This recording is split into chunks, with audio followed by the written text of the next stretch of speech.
in this particular class we are going to see the rationale of various audiological tests. Now we all know a person comes to you people who are audiologists, a person will be coming to an audiologist because of what? Two reasons only. The first reason is if the person has a hearing loss, or the second reason is if the person has a balance disorder. So the hearing loss or issues, it may be a sound in the ear also, the person may be coming to you. So hearing issues or hearing loss, balance disorder or balance related issues, people will be coming to you. Both of these systems are there in the ear, you know that. You know both the systems, the auditory system as well as the inner ear has the vestibular part as well as the auditory part. So both of them are there in the inner ear. So because both of them are in the inner ear, there is one more thing. We check out both the ears. So it's not just one ear, both the ears and the interaction between them. So audiologist has to do all of this. The question is, do we have a test or the test for assessing out hearing? We'll go into hearing, we'll not be into balance in this particular class. Do we have a test for assessing out hearing? The answer is no. We do not have. We have a test battery. Clear? Why we do not have one particular test? Any reason? We don't have any one particular test because audition is the output of the interaction of all the systems which are involved out. Okay?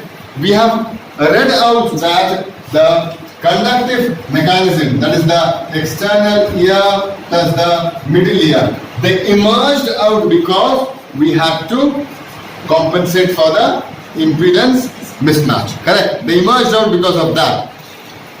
The inner ear here, we know that it converts out the mechanical energy into electrical energy, which is understood by the nerves. Correct? Nerves understand only electrical energy.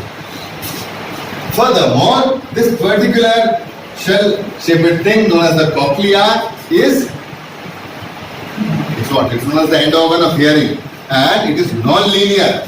So this is non-linear. Okay.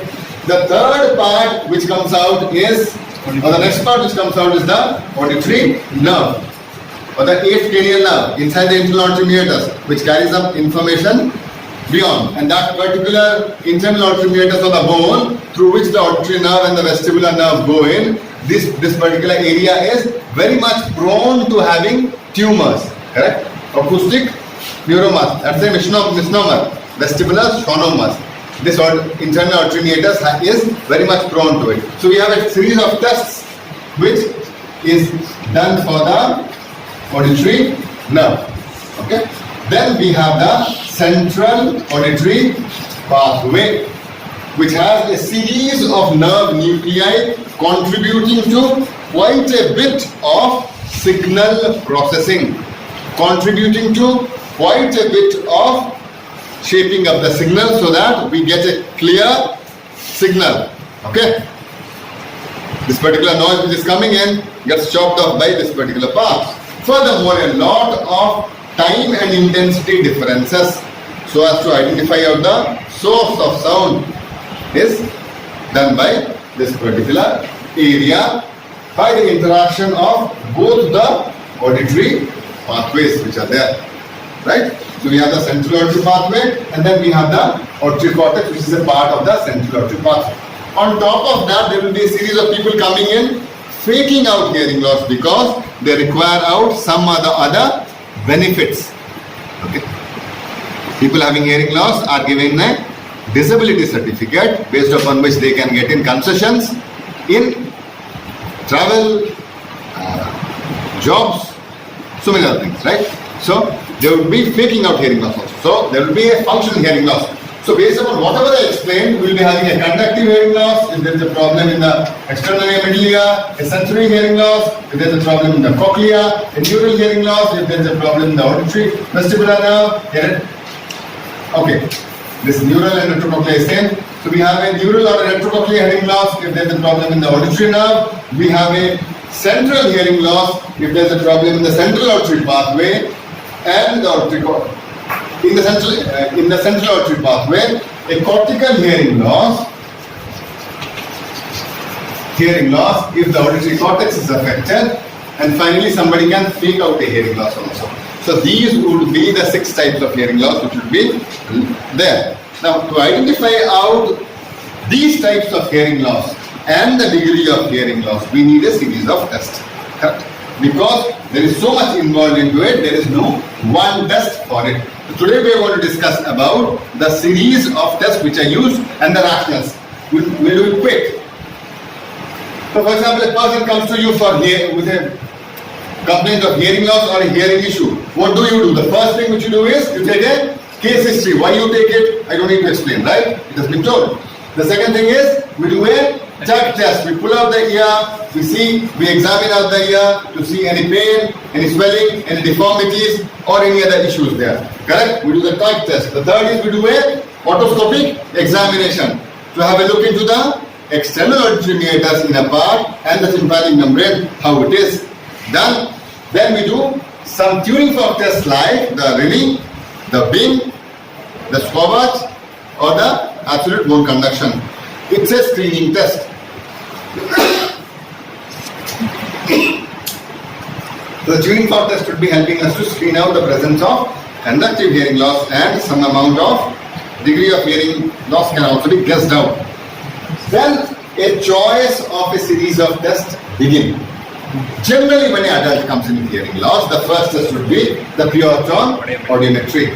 Why a pure tone audiometry? Because the pure tone audiometry is a test which would be giving you information about 2 things: the type of hearing loss and the degree of hearing loss. So, the degree of hearing loss, because it gives you sound intensities starting out from where? Minus 10 dB to 120 dBHL. Remember, across frequencies of what? 125 Hz to 8 kilohertz, even beyond in the audimeters, right? So we have the entire frequency and intensity spectrum there, and the degree of hearing loss can be identified out.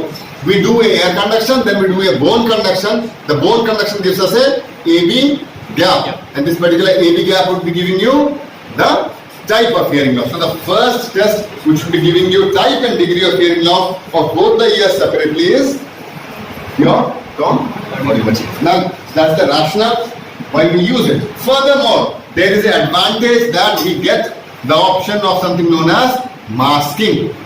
It isolates out both the ears in case one ear is interfering with the other ear. So the moment there is a shadow curve which is given by one ear, that one ear would be the better ear, we need to do masking. So masking is required out and is available in pure tone audiometry. Furthermore, if it is a diagnostic audiometer, then we have certain special tests like the CC, ABLB, MLB to assess out the cochlea and the phenomenon of recruitment. The other test which is available is the tone decay test or the TDT to assess out the function of the auditory nerve. The third test which would be available is the Stanger's test. This particular Stanger test is done to identify out if a person is faking out a unilateral hearing loss. Faking out means functional hearing loss. Correct? So we have AC, BC, masking and special tests which are available in the pure tone audiometry. Got the rationale of it? The next test would be speech audiometry. No matter how fantastic you hear in the frequency ranges, if you are not appreciating out what is being said or communication in daily life, it's of no use. So we need to assess out how well the person hears speech. We assess it at 2 levels. The first level is at threshold and the second level is supra threshold. So we have 2 types of tests: at threshold speech audiometry like the SAT, SRT, supra threshold WRS, and the PIPB functions. The PIPB function also gives us an idea about the involvement of the auditory nerve. Correct? Okay. So speech audiometry, 2 tests: threshold, supra threshold. The next test is emittance audiometry. The emittance audiometry is a specific objective test which is used to assess out the middle ear as well as till the lower brainstem. There are two basic tests. The first test is known as the tympanometry, which in that test, what do? You all had this particular probe into your ears, right? Yes, what happened in your ears? Yes, There was a pressure and a continuous tone was there. That means with a positive pressure and with a negative pressure, we try seeing the mobility of the middle ear. And that test is known as what? Tympanometry. A, B, C, D, A, D, D type of tympanograms. So we are seeing the mobility of the middle ear. Tympanometry. The next test which is used is in tympanometry is known as reflexometry. We hear a particular sound. If it is loud enough, the middle ear muscle known as the stapedius muscle contracts. So if the middle ear muscle is contracting out, it means that the ear is perceiving out that particular sound to be loud. This is checked out through reflexometry. And this loudness contraction should be sustained for 10 seconds. If it decays out, it's known as reflex decay. And this decay happens if there is a tumor in the auditory nerve. Correct? So reflexometry would be diagnostic for the middle ear, for the auditory nerve, as well as till the lower brainstem. Lower brainstem means the superior olivary complex is in the lower brainstem. Even the lateral lemniscus is in the caudal part of the superior olivary complex is in the junction. No, cochlear nucleus is in the junction of the medulla and onto medullary junction, and then superior olivary complex is in the caudal part of the pons. Above it goes to the inferior colliculus, to paka it goes to the midbrain. So till the lower brainstem, we can assess out using the reflexometry. So now, tympanometry and reflexometry rational is known. The next is, this impedance is also used for the purpose of screening hearing loss. So there is a gentleman who comes in saying, I have a hearing loss. You do a reflexometry, identify out presence of reflexes. You can be quite sure that the person is not having a hearing loss, although there are contraindications. But still, impedance audiometry is primarily a test for the middle ear. Reflexometry till the lower brainstem. Even threshold estimations can be done in a test known as SPAR. Correct? So impedance audiometry. The next test is auto-acoustic emission. In the year 2000, it revolutionized the entire field of audiology because it was one of the first objective tests which was quick to screen out children and adults. Universal newborn hearing screening could be realized out because the moment you give a particular sound to the ear responds back. If it is responding back, we can be sure that the ear is healthy. Okay. Furthermore, there are spontaneous emissions from the ear also. For example, by sitting here without looking up, can you tell the fan is on or not? How do you know? Because of the sound, right? Even if you don't feel the breeze, because of the sound, you consider the fan is on. Similarly, we can indirectly assess out whether the cochlea is functional or not using the auto-acoustic emission. There are two tests. One is spontaneous, without giving any sound. The other is evoked. Spontaneous is then 50% of them, so we don't use it clinically. But the evoked one, known as the TEOE and the DPOE, transient evoked auto-acoustic emission and the distortion product auto-acoustic emissions, are widely used for the purpose of evaluating out the functionality of the cochlea. Remember, specifically the outer hair cells. The reflexes check out the inner hair cells, but the auto-acoustic emissions check out which part? Outer hair cells only. So we are just checking out outer hair cells of the cochlea using the auto-acoustic emissions. Remember that. Then comes in another test which is known as the auditory evoked potentials, which means that I give a sound, it goes in, gets processed out, and every part it gets processed out, there will be some amount of nerve impulses which will be given in. If we record out those nerve impulses and put it in form of a graph, then the graph which we get in is the auditory evoked potential. Now if I am giving a particular sound, it will take some time from here to reach here, right? So from here till here would be known as the short latency responses or early evoked potentials. Correct? These are known as the auditory brainstem responses. So the peak 5 which you see is actually coming from the inferior colliculus, the positive from the atrial meniscus and the negative or the trough from the inferior colliculus. Clear? So we have the auditory brainstem response which starts checking out the auditory pathway till the lower brainstems. Then we have the middle latency response which goes little bit up, and the late latency responses which go still up and would be requiring of the person to say, yes, I am hearing this, yes, this is happening, that is happening. Correct? So the moment we are using out the auditory evoked potentials, some of them would be done reflexively, some of them, reflexively means a set the middle latencies and the early latencies, ADR and the MLRs can be done objectively, but the LLRs need to be done subjectively. These all are evaluating out the central auditory pathways and the cortical areas.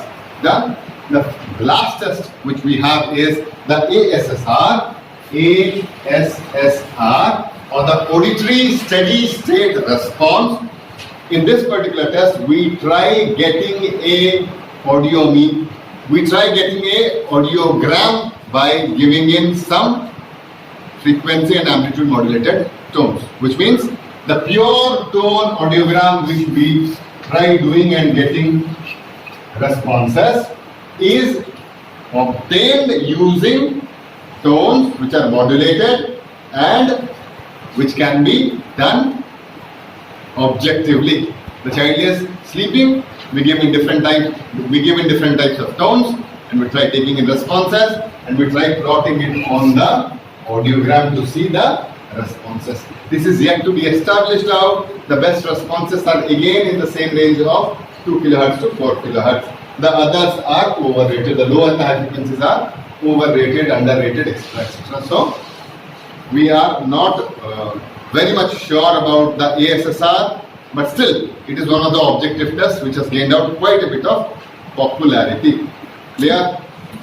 So these are the series of tests which are used and the rationales of the tests which are used by audiologists to assess out hearing. Yeah. Thank you.